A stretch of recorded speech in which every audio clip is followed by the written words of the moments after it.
सब कैसे हैं। आइए मैं आज इस वीडियो में एनसीईआरटी पुस्तक की chapter first electric field and charges के क्वेश्चन नंबर 1.5 से आपको, जिसमें अभ्यास प्रश्न है, न्यूमेरिकल्स भी हैं और थ्योरी भी है, इन दोनों को थ्योरी को मैं एक बार पढ़ा चुका हूं, लेकिन आपको फिर से एक बार रिवीजन कराते हुए समझाते हुए मैं आगे की ओर बढ़ूंगा।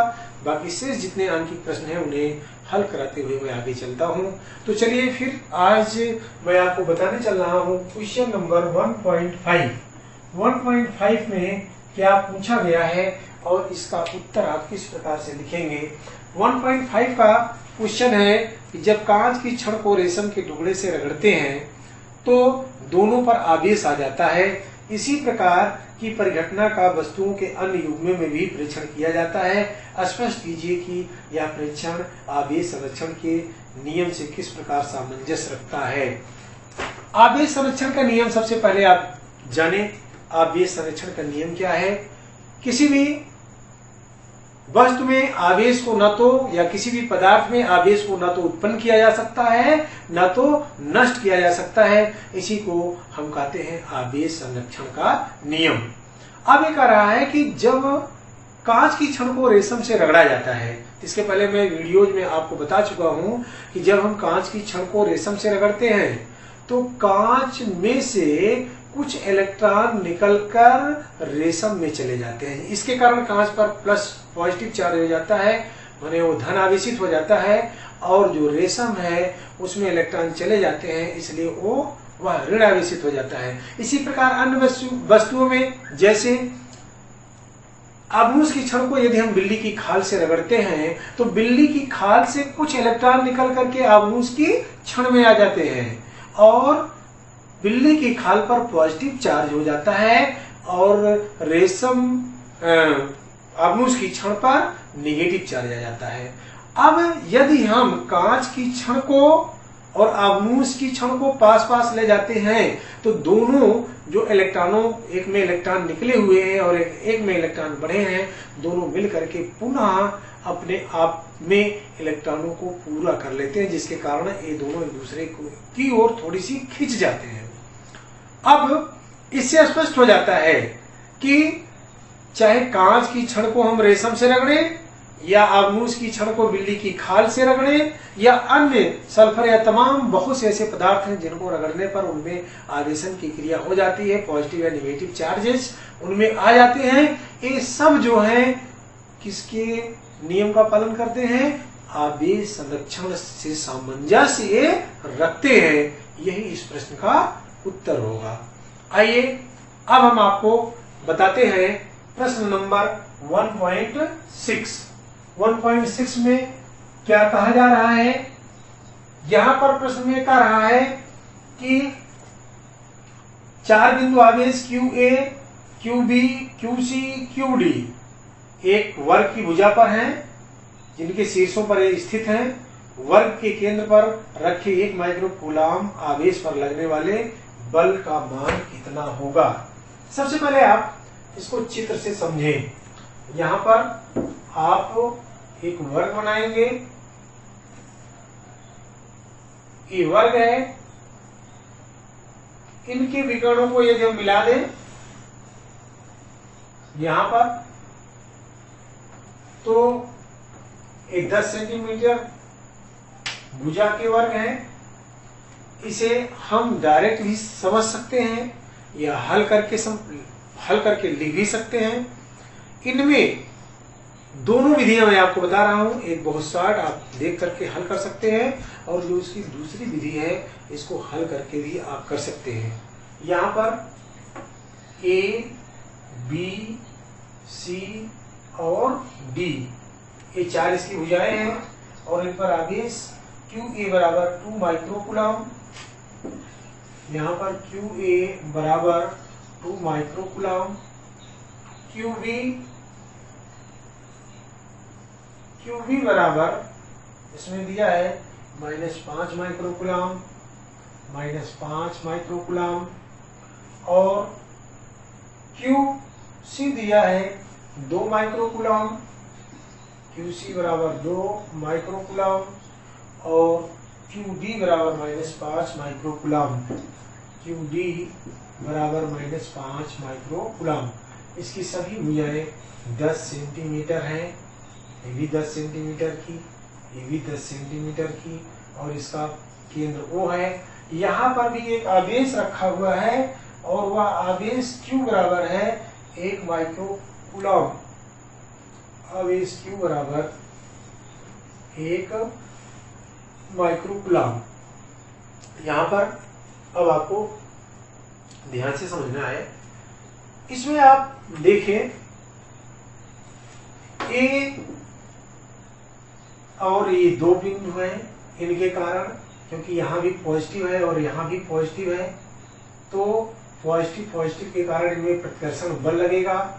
इसमें बल की दिशा इधर की ओर होगी।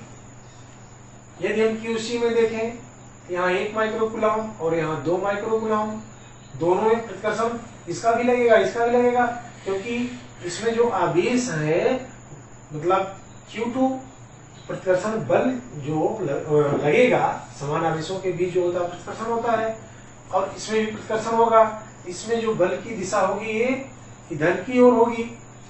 अब यहां पर आ जाए, O से B 1 माइक्रोकुलम, यहाँ -5 माइक्रोकुलम।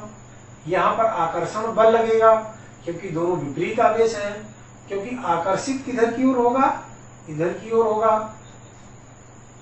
और यहां देखें तो यहां भी 1 माइक्रोकुलम, यहां -5 माइक्रोकुलम का बल लग रहा है, तो यहां भी एक प्रकार से प्रतिकर्षण ही माने आकर्षण बल लगेगा, और आकर्षण बल की दिशा इधर की ओर होगी।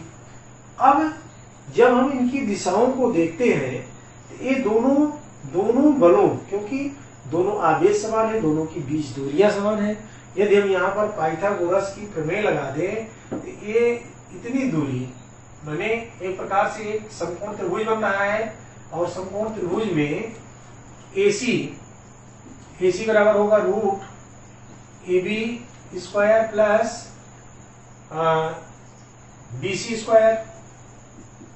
अब इनके मान रख दें, √10 का वर्ग प्लस 10 का वर्ग बराबर हो जाएगा 10√2।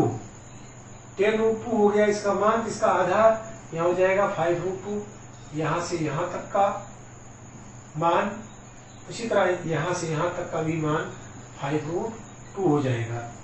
अब ध्यान दें कि सब जगह यहाँ भी 5√2 और यहाँ भी 5√2, इनके आवेश भी यहाँ से यहाँ तक और यहाँ से यहाँ तक समान है, और इनके बीच की दूरियां समान है। अतः हम यहाँ पर लिख सकते हैं कि बिंदु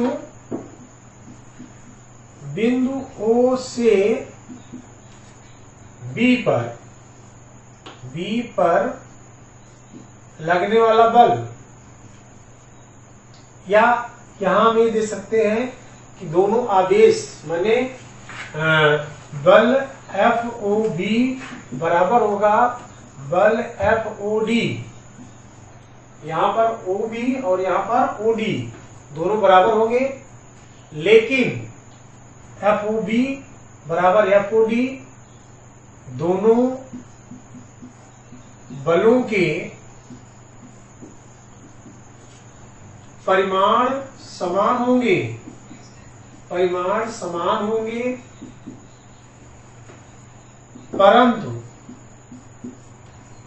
परंतु दिशा भिन्न होगी,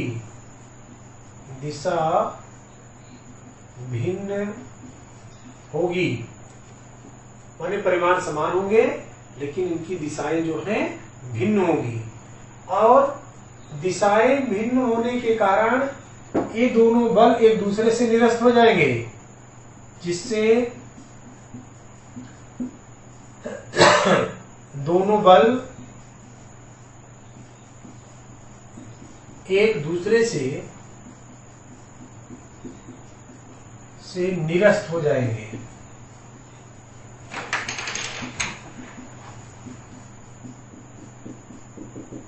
जब दो, जैसे यहां पर एक वस्तु है उतने बल से इधर खींचा जाए, उतने बल से इधर खींचा जाए, दोनों तरफ खींचा जाए, तो ये वस्तु जो है एक ही स्थान पर स्थिर हो जाएगी। अर्थात यह इसमें किसी भी तरफ बल नहीं लगेगा, इसमें लगने वाला कुल बल शून्य हो जाएगा। उसी तरह दूसरा पॉइंट इसमें है FOA बराबर FOC। इन दोनों बलों के भी परिमाण एवं दिशा समान है, क्योंकि आवेश 1 और 2 दूरियां भी समान है ना। इन दोनों बलों में आवेश तथा दूरियां समान हैं, इसलिए बल का परिमाण समान होगा, लेकिन दिशा भिन्न होगी। दिशा भिन्न होने के कारण ये दोनों बल भी एक दूसरे से निरस्त हो जाएंगे, एक दूसरे से निरस्त हो जाएंगे।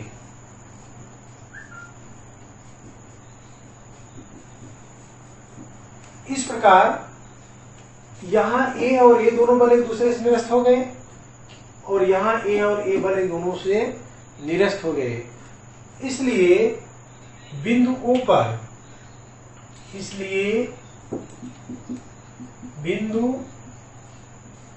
O पर लगने वाला कुल बल शून्य होगा, कुल बल शून्य होगा। अर्थात बिंदु O पर जो लगने वाला बल होगा वो 0 न्यूटन होगा। ये तो हो गया कि आप यहाँ देख रहे हैं कि इनके आवेश बराबर है, इनके बीच की दूरियां बराबर है, इसलिए जब हल करेंगे तो इनके मान, अब इसको हल करके इनका मान निकाल लें, इनका मान निकाल लें, दोनों का परिमाण बराबर आएगा पूरा भाग करने पर, लेकिन दिशा भिन्न होने के कारण ये दोनों बल एक दूसरे से कट जाएंगे, निरस्त हो जाएंगे। इसी तरह इनको भी जब हम हल करेंगे तो इनके भी मान बराबर आएंगे, लेकिन इनकी दिशाएं जो है विपरीत हैं, विपरीत होने के कारण ये दोनों बल भी एक दूसरे से निरस्त हो जाएंगे। इस प्रकार इस वर्ग के केंद्र पर जो लगने वाला बल होगा वो 0 होगा। धन्यवाद।